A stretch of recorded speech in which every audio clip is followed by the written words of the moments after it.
அண்ணா வந்து 1943ல் சந்திரோதயம்னு ஒரு நாடகம் எழுதினார்.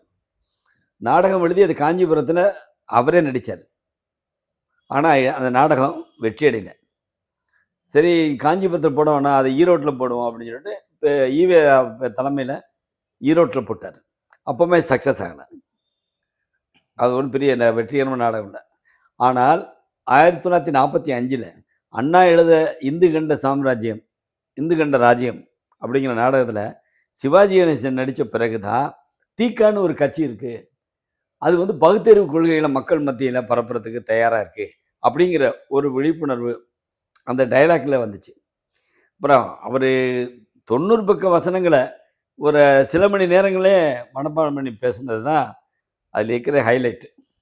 ஏன்னா அதில் ஏற்கனவே நடிக்கிறதுக்கு எம்ஜிஆரை தான் டிசைட் பண்ணியிருந்தாங்க.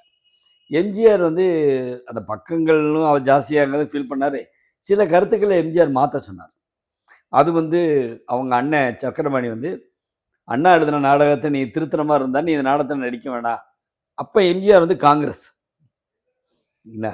இந்த migration of actors and actors எல்லாமே சினிமா ஃபீல்டும் சரி, ட்ராமா ஃபீல்டு நடந்து சுதந்திர போராட்டம் நடந்து முடிஞ்ச பிறகு இந்த பக்கம் அந்த பக்கம் போக ஆரம்பித்தாங்க.